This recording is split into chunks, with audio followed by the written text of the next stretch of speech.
yaitu diberikan oleh Allah Jalla Jalaluh untuk duduk kembali di majlis ilmu, mengkaji ayat-ayat Allah Subhanahu wa taala yang mulia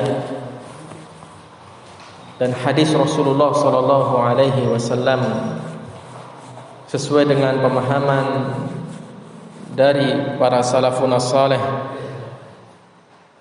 generasi yang terbaik yang dipuji oleh Allah dan Rasulnya. Adapun pembicaraan pada malam kali ini, kita akan belajar sedikit dari sebuah kitab kecil, kitab yang ringkas dengan judul Ma'rakatus Syaitan Ma'a Banil Ins, pertempuran atau peperangan antara syaitan dengan manusia atau keturunan Adam alaihissalam, yang ditulis oleh Syekh Wahid Abdus Salam Bali hafizahullah. Sebenarnya kitab ini bukan berisi tentang peperangan secara fisik, ya, bukan tembak-tembakan, pedang-pedangan dengan syaitan, bukan. Karena yang akan kita hadapi itu makhluk yang tidak kelihatan, makhluk yang tidak nampak oleh mata. Bahkan kata Allah Subhanahu wa taala, innahu huwa yarakum min haitsu la tarawnahum. Atau kama qala ta'ala, innahu huwa wa qabiluhu, sesungguhnya dia, yaitu iblis, wa qabiluhu, dan bala tentaranya dari para bangsa jin, yarawnakum, dapat lihat kalian, min haitsu la tarawnakum, tapi kalian gak dapat bisa melihat mereka. Kalau peperangan dengan makhluk yang tidak dapat dilihat, maka pasti manusia kalah. Kenapa? Dia gak ngerti lawannya, di depan atau di belakangnya, di samping kanan kirinya dia gak tahu. Karena makhluk yang dihadapi gak nampak mata. Jangankan yang tidak nampak oleh mata, makhluk yang kelihatan saja antara sesama manusia itu kalau perang pun salah satunya ada yang kalah. Ya, mungkin dari segi strategi lawannya paling pinter, atau mungkin dari segi senjata lawannya lengkap senjatanya. Ya. Namun yang kita hadapi ini, yang akan kita bahas adalah makhluk yang gak kelihatan, sehingga bentuk peperangannya adalah dengan cara menggoda manusia. Ya, bahkan tidak cuma manusia, para nabi dan para rasul pun tergoda. Ya, digoda oleh jin atau oleh syaitan dari keturunan iblis, digoda mereka. Seperti dalam kisah, ya, Imam Ibnu Katsir membawakan riwayat ketika Nabi Nuh alaihi salam naik di atas bahteranya, maka datanglah iblis dalam wujud manusia menggoda Nabi Nuh alaihi salam. Namun kalau yang digoda nabi dan rasul itu dilindungi oleh Allah Subhanahu wa taala, sehingga kerasulannya, wahyu yang disampaikan ini tidak bisa dipengaruhi. Ya. Sehingga wahyu atau syariat yang diberikan oleh Allah Subhanahu wa taala, meskipun jin datang kepadanya, syaitan datang kepadanya mengganggunya, tidak mempengaruhi dengan wahyu tersebut, karena dijaga oleh Allah Subhanahu wa taala. Demikian juga para syaitan, jin-jin seperti jin ifrit yang pernah menggoda Nabi Muhammad SAW dalam sholatnya. Ya, sampai-sampai Rasulullah SAW ketika sedang sholat, beliau menjulurkan tangannya. Dilihat oleh para sahabat yang di belakang. Rasul ngapain ya? Setelah selesai sholat ditanya, ya Rasulullah, apa yang engkau lakukan? Seolah-olah engkau sedang mencekik sesuatu. Maka kata beliau sallallahu alaihi wasallam mengatakan, sesungguhnya ifrit datang menggodaku, datang menggodaku dan mengganggu sholatku. sehingga dia mengganggu konsentrasi antara aku dengan Allah Subhanahu wa taala, maka aku cekik dia hatta ajidu burdu lisanihi, sampai aku merasakan dinginnya lidahnya. Jadi lidahnya nempel sampai tangannya Rasulullah SAW merasakan dinginnya lidahnya. Kalau seandainya aku tidak ingat dengan doanya Nabi Sulaiman, kalau seandainya aku lupa, dalam artian Rasul nggak ngerti doanya Nabi Sulaiman, yang mana Nabi Sulaiman ini dikasih kekuasaan oleh Allah, ditundukkannya iblis, jin-jin di bawah kekuasaan Sulaiman. Apa kata Rasul? Arbatohu min sawaril masjid, maka aku akan ikat itu syaitan ifrit itu di salah satu tiang dari tiang-tiang masjid Nabi. Namun gak dilakukan oleh Rasulullah SAW, karena Rasulullah SAW ingat doanya Nabi Sulaiman, Rabbi habli mulkan la yambaghi li ahadi min ba'di. Ya Allah, berikanlah kepadaku kerajaan yang kerajaanku ini tidak dimiliki oleh orang setelahku, baik sebelumnya atau setelahnya. Gak ada yang kerajaannya sama atau mirip dengan kerajaannya Nabi Sulaiman alaihissalam, baik dari segi bangunan, baik dari segi prajurit, pasukan, gak ada satupun yang sama. Innaka antal wahhab, sesungguhnya engkau maha pemberi. Dikabulkan sama Allah Subhanahu wa taala. Maka tidak ada ceritanya manusia dapat menundukkan syaitan, itu enggak ada. Hanya satu, yaitu Nabi Sulaiman alaihi salam, karena dia diberi kekuasaan oleh Allah Subhanahu wa taala. Dan banyak sekali ya godaan-godaan atau gangguan-gangguan yang dilakukan oleh syaitan kepada manusia. Ya, yang mana nanti akan dibahas tentang bagaimana caranya menangkalnya. Amalan-amalan apa yang dapat menghalau syaitan agar tidak dapat menggoda manusia. Ya. Sebelum masuk kepada kitab, penulis di sini memberikan nasihat. Ya, nasihat ini sangat bagus ya. Karena nasihat ini juga berkaitan dengan jalan yang dapat syaitan masuk kepadanya. Ya, makanya beliau memberikan beberapa nasihat. Awalan, yang pertama, yaitu berkaitan dengan niat seseorang. Ya, syaitan masuk ke dalam hati manusia, kemudian memalingkan niatnya. Makanya beliau memberikan nasihat terlebih dahulu qabla ilqa'i hadhil muhadharah, sebelum beliau menyampaikan pelajaran-pelajaran. Yang pertama, ya bagi orang yang hadir di sini semuanya, ya termasuk yang ngomong juga. Yang pertama, an yanwiyal qiyamu bi tablighi annas syai'an min dinillahi.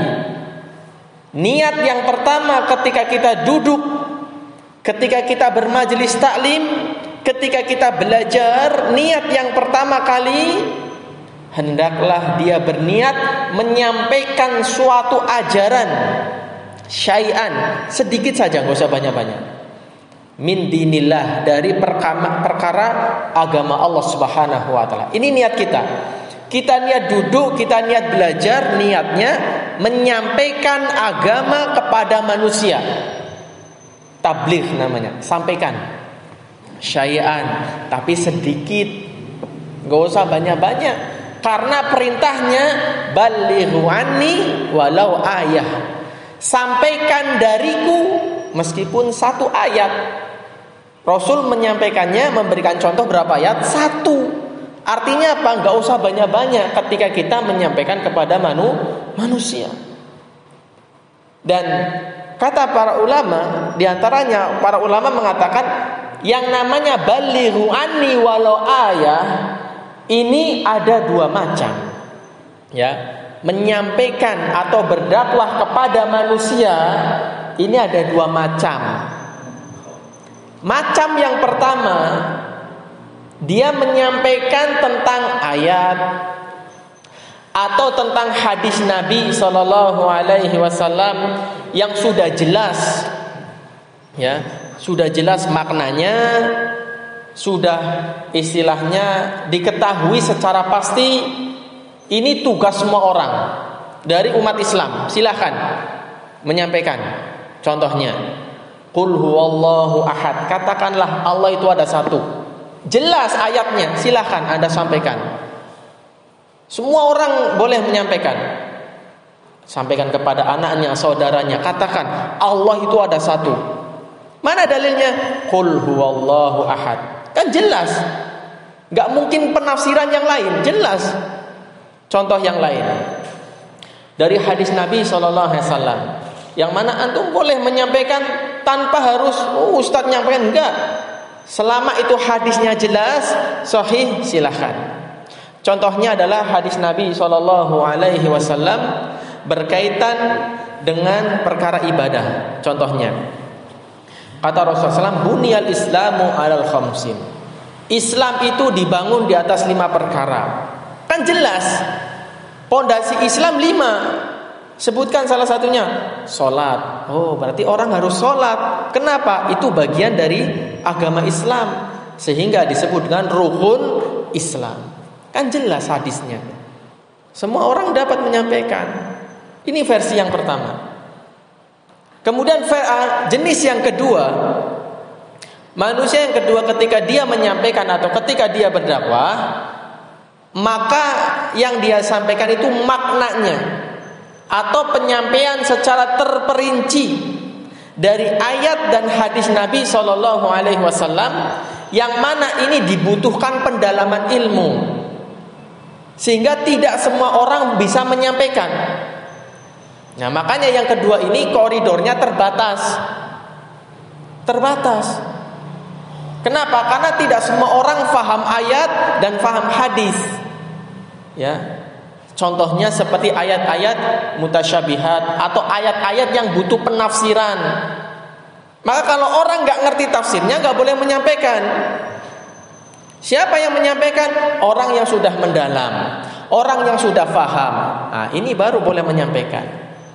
Sehingga ada istilah da'i dan mad'u. Da'i ini orang yang mengajak, orang yang menyampaikan secara terperinci. Kalau mad'u orang yang didakwahi. Lah orang yang didakwahi, dia kewajibannya menyampaikan secara umum tadi versi yang pertama. Menyampaikan ayatnya yang sudah jelas, yang enggak butuh penafsiran-penafsiran yang lain. Nah, antum tinggal lihat masuk koridor yang mana. Jenis nomor 1 apa jenis nomor 2. Intinya niatnya kita belajar menyampaikan agama Allah Subhanahu wa taala. Ya, sehingga Rasulullah SAW beliau bersabda, "Man dalla ala khairin." Siapa yang nunjukkan kepada kebenaran, dalla yadullu, nunjukin topa, falahu ajrun, maka dia dapat pahala. Ka ajri fa'ilihi, pahalanya sama persis seperti orang yang melakukan. Ngasih contoh, nunjukin. Contohnya misalkan kalau perkara dunia, dia nunjukin, Mas, masjid itu mana? Oh, itu masjid, jalan itu lurus, nanti mentok belok kanan. Ini kan nunjukin tok. Hanya sekedar menunjukkan. Tapi kalau dalam perkara agama, dia cuma nyontohin atau ngasih tahu Rasul seperti ini cara tidurnya. Dia ngasih tahu tok. Ya, ngasih tahu. Maka ketika orang yang dikasih tahu melakukan, maka orang yang nunjukin ini dapat pahala. Nunjukinnya dapat pahala. Makanya dalam Islam gak ada yang sia-sia. Maka berlomba-lombalah di dalam menunjukkan kebenaran. Tunjukkan kebenaran kepada umat. Tapi bukan jargoni ya. Nunjukin, tapi dia gak pernah mengamalkan sama sekali. Ini jargoni. Jangan seperti calo. Ya, jangan seperti calo, ayo kesini, tapi dia nggak pernah melakukan. Sholat, tapi dia nggak pernah sholat. Ini calo ini, ya. Tapi calo keburukan. Dia menunjukkan plus dia juga mengamalkan. Ya, meskipun dia nggak mampu sempurna, tapi ketika yang ditunjukkan bisa mengamalkan secara sempurna, dia dapat pahala. Nah, ini kan indah. Seperti contoh yang lain hadis Nabi SAW. Suatu ketika Rasulullah SAW sedang duduk, ya, Datang segerombongan orang dari kabilah Mudor. Bahkan semuanya dari kabilah Mudor. Pakaiannya awut-awutan, dilihat gak enak. Nabi ketika itu memerintahkan, siapa di antara kalian wahai orang yang baru datang tadi, sodakohlah. Gak ada yang mau. Nabi orang-orang ini diem. Udah sodakohlah, satu korma, gak ada yang bangkit. Sampai wajah Nabi SAW agak marah, memerah. Kenapa disuruh sodakoh gak ada yang bangkit? Maka datang satu orang membawa sekeranjang korma, ditaruh depan Rasulullah SAW. Dalam riwayat namanya Abu Bakar.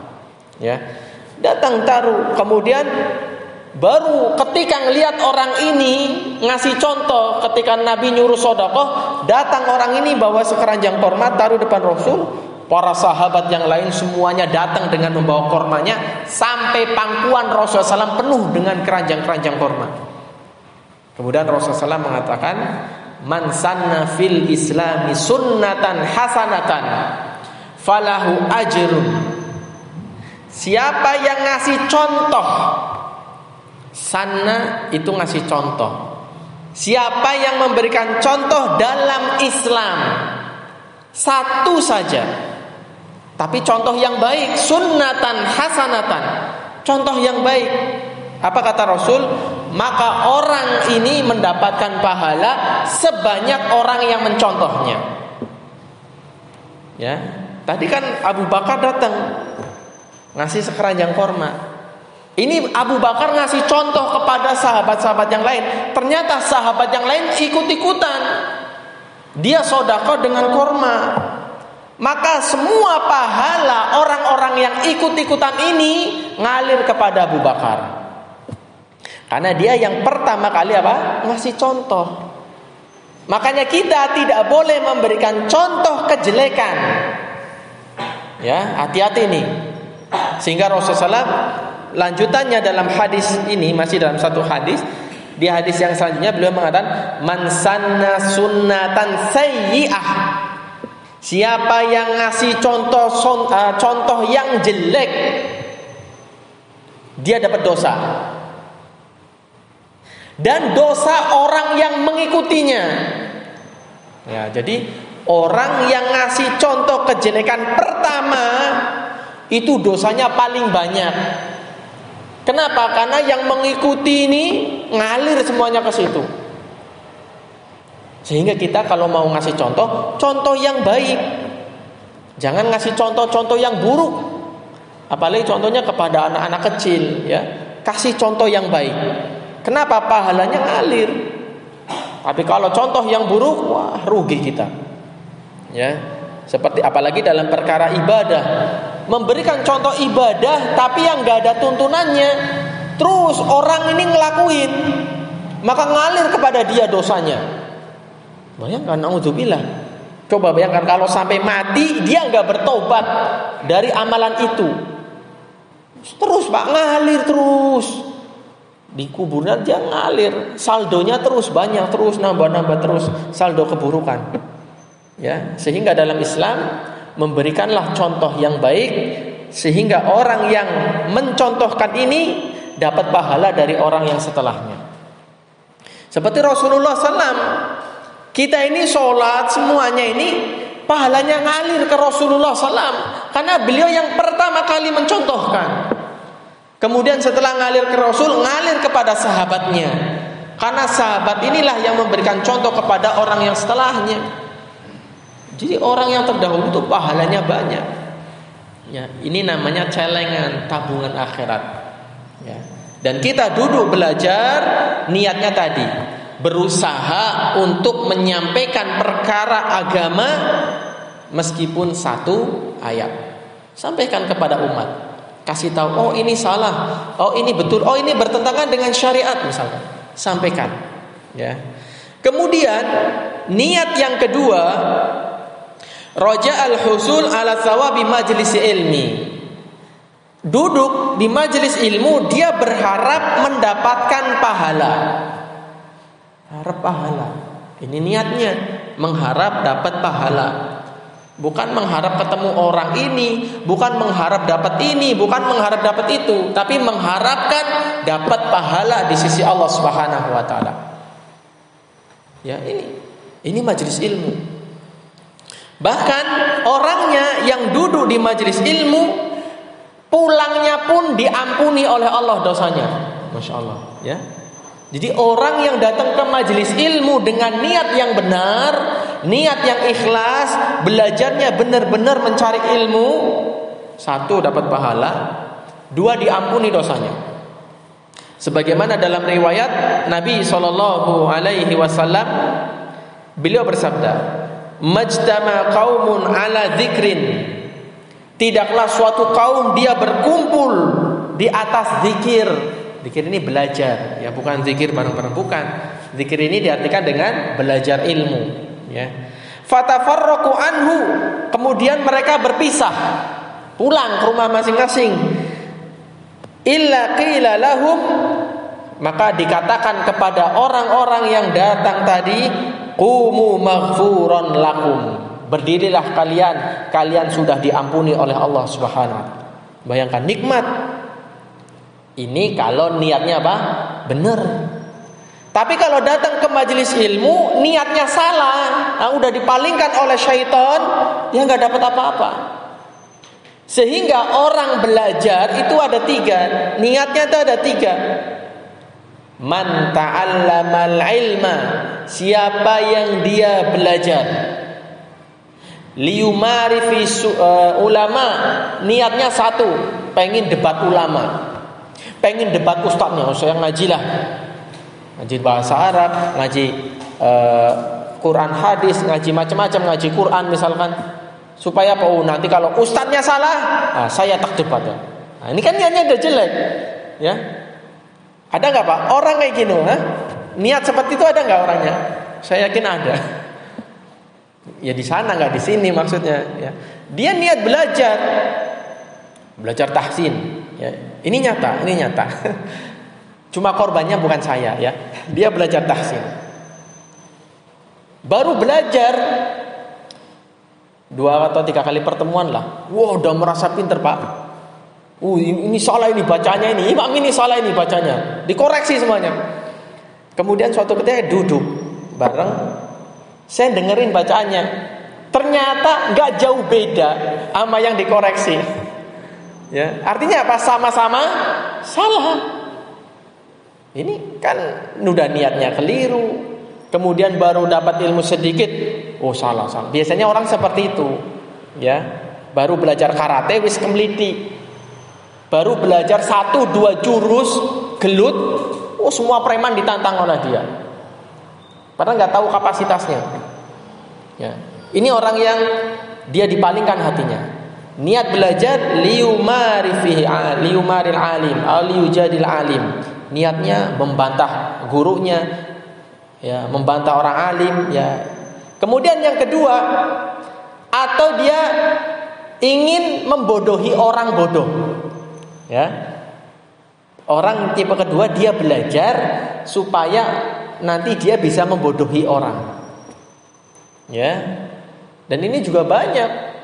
Dia belajar agama, terus datang ke tengah-tengah umat yang nggak ngerti agama, seolah-olah dia paling pintar. Diajak ke aliran ini, kenapa? Ada dalilnya, Quran, hadis ada semuanya. Sehingga orang awam terpukau, ada Qurannya, ada hadisnya, ada perkataan ulama, padahal salah penempatan. Ini orang yang dipalingkan hatinya oleh syaitan. Dan orang yang ketiga, ya, kata dalam sebuah riwayat disebutkan, dia atau mempelajari ilmu. Benar-benar datang niat ikhlas mempelajari ilmu agama. Mengetahui dia butuh pada ilmu agama, dia bahwasanya dia pemahaman agamanya masih kurang, dia belajar. Maka nomor 1 dan nomor 2, dia dijauhkan dari rahmat Allah. Dijauhkan, nggak dapat berkah. Pinter iya pinter, tapi ilmunya nggak diberkahi. Karena niatnya sudah dipalingkan oleh syaitan. Sehingga niat orang belajar itu ditata dari awal.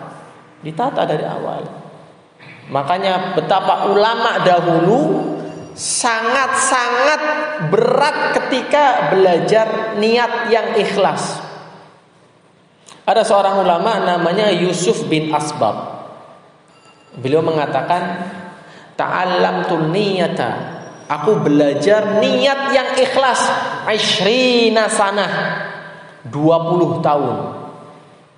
Bayangkan, Yusuf bin Asbab, ulama ini bukan ulama dari Indonesia, bukan ulama abad sekarang, Pak. Dulu, ulama dahulu. Mungkin zamannya Imam Ahmad atau zamannya siapa. Ini ulama hebat-hebat. Kalau zamannya Imam Ahmad, Imam Syafi'i kesana itu ulamanya hebat-hebat. Ya, berkah ilmunya luar biasa. Beliau mengatakan, aku belajar tentang ikhlas, niat yang ikhlas butuh 20 tahun. Bayangkan. Jadi kalau kita butuh berapa tahun? Ini ulama butuh 20 tahun. Sehingga kata Imam Sufyan, ma asyaddu syai'an, tidak ada perkara yang paling berat dari apa? Mengobati rasa ikhlas.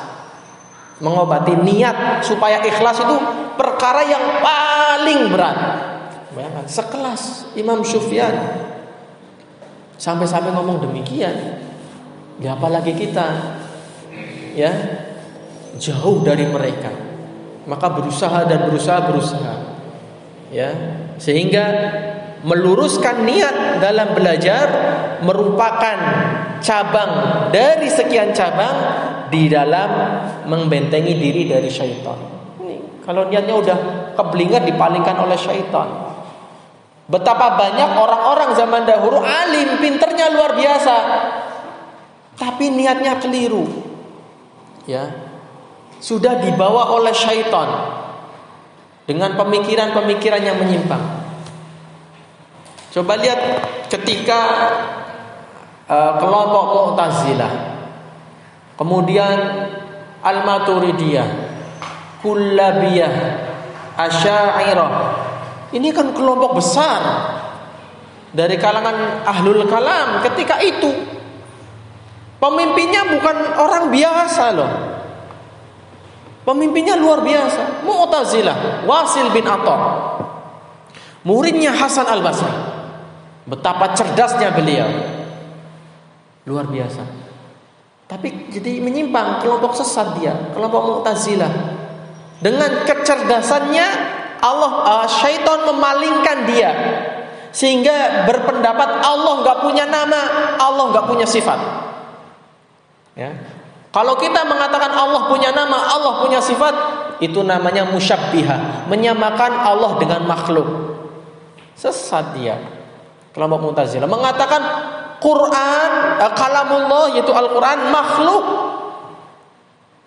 Kata Imam Ahmad yang hidup di zamannya Mu'tazilah, Imam Ahmad hidup di zamannya Mu'tazilah sedang berkembang pesatnya, mengatakan Al-Quran Al-Quran makhluk. Ini menjadi mazhab besar ketika itu di khalifah dinasti tersebut, ya, sampai 3 khalifah generasi berturut-turut pemahamannya Mu'tazilah. Kenapa? Karena pemimpin-pemimpinnya Mu'tazilah semuanya, ulama-ulama Mu'tazilah. Bayangkan, orang-orang cerdas tapi hatinya dipalingkan oleh syaitan. Sehingga di dalam memahami ayat mereka keblingan, tidak mengikuti pemahamannya para salaf. Turun generasi setelahnya, Kullabiyah, ya, mengikuti Abu Sa'id Ibnu Kullab, sama pemikirannya, menolak sifat. Turun generasi setelahnya Asy'ariyah, turun generasi setelahnya Maturidiyah, Abul Mansur Al-Maturidi.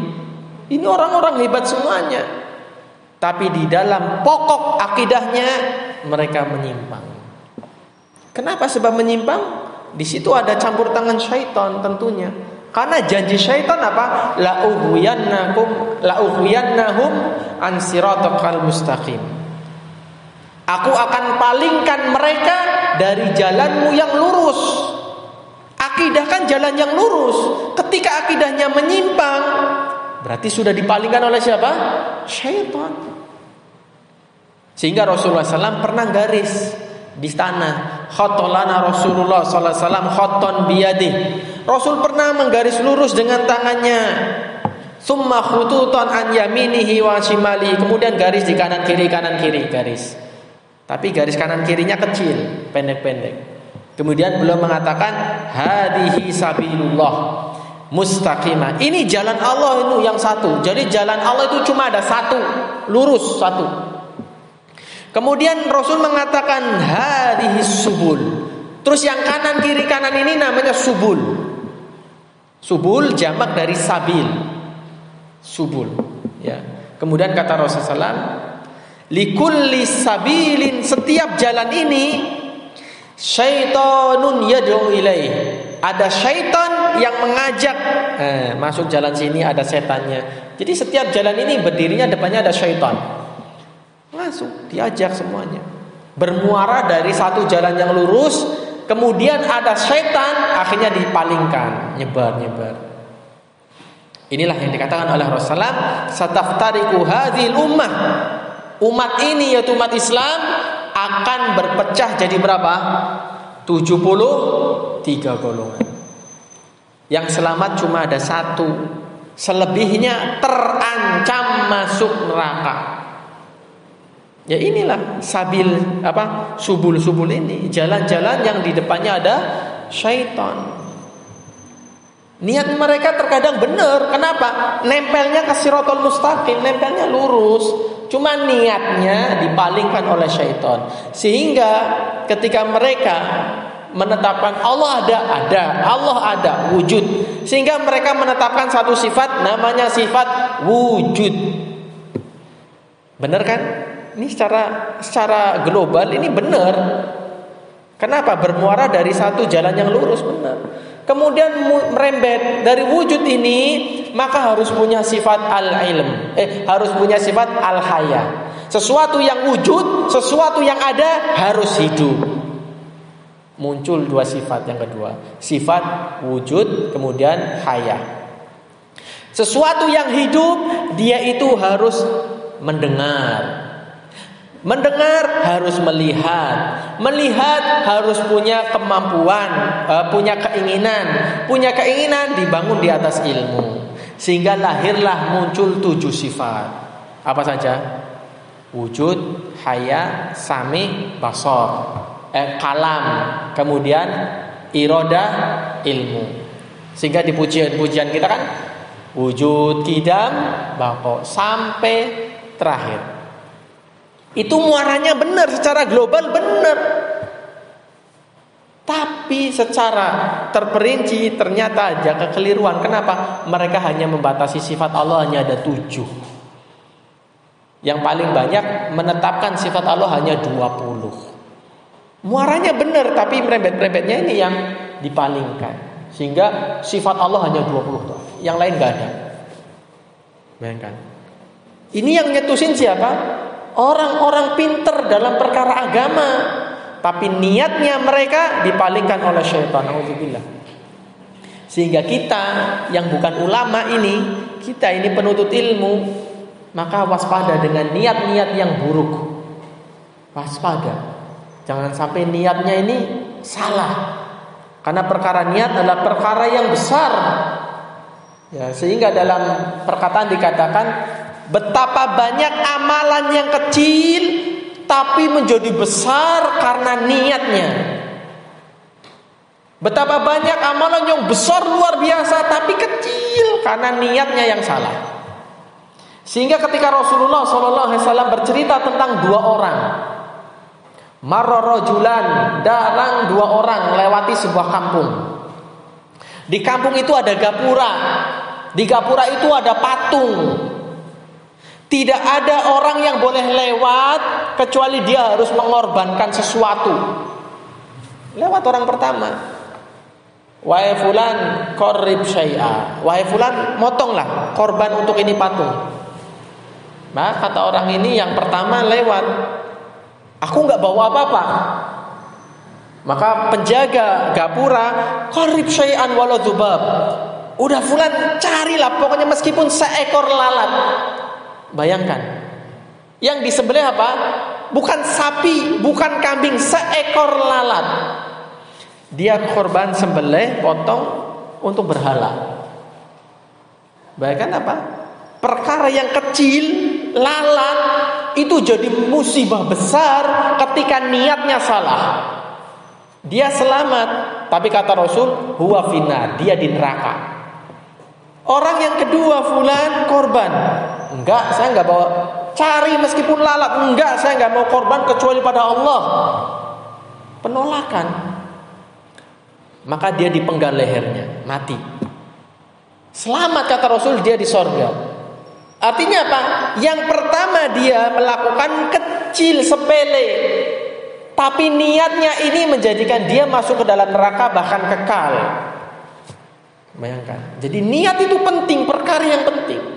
Orang sholat dari awal sampai akhir, niatnya betul, dapat pahala. Tapi kalau dari takbiratul ihram, rakaat pertama, rakaat kedua, ketika tahiyat berubah niat, batal. Batal. Kenapa? Niatnya udah ganti. Entah dipuji, entah apalah. Kenapa? Karena sholat itu perkara yang berkesinambungan. Sehingga ketika orang sholat, meskipun kurang atahiyat terus ngentut, dia ngulang wudunya plus ngulang sholatnya, nggak mungkin dilanjutin. Tinggal atahiyat wudu, kemudian duduk atahiyat, salam. Nggak bisa. Karena perkara sholat itu dari awal sampai akhir berkesinambungan. Ketika ada orang di tengah-tengah sholat niatnya sudah keliru, udah batal. Beda dengan sedekah. Sedekah Anda masukkan uang, selesai itu amalan. Terus Anda sedekah lagi, niatnya pamer. Ya karena ketika masukin uang pertama nggak ada yang lihat, jadi ikhlas, cemplung.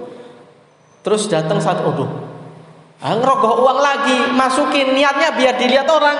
Nah, niat yang kedua ini kan pamer, dia nggak dapat pahala. Yang pertama dia dapat pahala. Kenapa? Karena yang pertama ikhlas. Orang dihitung ikhlas sedekahnya ketika sudah jatuh, lepas dari tangan, ikhlas. Tapi kalau diulang lagi, yang kedua inilah yang pamer, dia nggak dapat pahala. Apa sebabnya? Niat. Sehingga Allah Subhanahu wa taala kan berfirman, fawailul lil musallin. Celakalah orang-orang yang salat. Kemudian disebutkan siapa kriterianya? Alladzina hum an salatihim sahun. Satu, dia nunda-nunda. Yang kedua, alladzina hum an salatihim sahun, alladzina hum yuraun. Dia pamer. Pamer ini kan berkaitan dengan niat. Ya, jadi orang sholat itu niatnya keliru, udah celaka dia, neraka wail baginya. Sehingga syaitan itu banyak sekali masuk ke dalam hati-hati manusia, yaitu berkaitan dengan perkara niat. Sehingga penulis di sini menekankan, perbaikilah niatmu ketika engkau belajar. Satu, mengharap pahala. Yang kedua, berusaha mendapatkan ilmu. Dan yang ketiga, berusaha mencari hidayah. Dalam artian, dia sudah dapat hidayah, dimantapkan lagi. Orang belajar kan kayak gitu. Ngerti, hitung misalkan 1 tambah 1, 2. Dia gak cukup, saya pengen ngerti lagi 2 tambah 2, 4. Terus seperti itu. Orang belajar pun seperti itu. Gak cukup, satu ilmu toh gak cukup. Saya sudah pinter bahasa Arab ini, enggak usah. Terus, karena bahasa Arab itu berkembang terus. Ya jangan cukup 1, 2 ilmu yang kita pelajari terus, karena kita mencurahkan seluruh hidupnya untuk belajar agama, itu setengahnya nggak dapat semuanya, apalagi setengahnya. Ya jadi kita terus belajar, jangan sampai futur apa? Males ya boleh Pak, tapi kalau malesnya di atas sunnah, dia terpuji. Tapi kalau males terus melentruk terus, ninggalin masjid, boro-boro taklim, sholatnya nggak pernah, ini dia rugi, celaka. Dan kita berdoa kepada Allah Subhanahu wa taala berlindung dari perkara demikian, ya. Wallahu taala a'lam bishawab. Itu tadi muqaddimah ya, belum masuk pada pembahasan. Ada pertanyaan?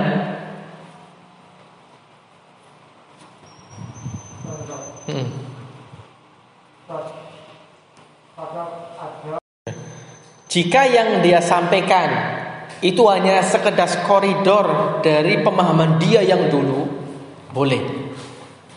Contohnya seperti pendeta tadi, dia menjelaskan dalam ajaran kami perkara ini dari kami. Adapun dari perkara di Islam itu hanya ikut-ikutan kepada ajaran kami misalkan, boleh silahkan.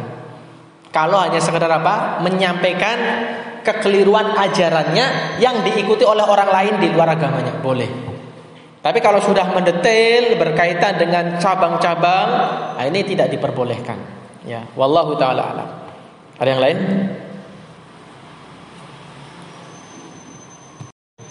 Ya nggak apa-apa, boleh. Jadi orang menyampaikan itu nggak harus teks Arabnya. Sama dengan orang yang berdalil. Misalkan Anda ditanya, amalan ini dalilnya mana? Oh, dalilnya hadis Nabi, artinya seperti ini. Boleh. Meskipun yang afdal memang pakai ayatnya atau bahasa Arabnya. Tapi kalau kapasitasnya nggak mampu ya nggak apa-apa. Ya, jadi boleh menyampaikan ayat artinya. Jadi artinya seperti ini boleh, silahkan. Karena sebatas itu yang dia mampu. Ya, wallahu taala alam. Kalau nggak ada kita cukupkan karena sudah terdengar azan kayaknya.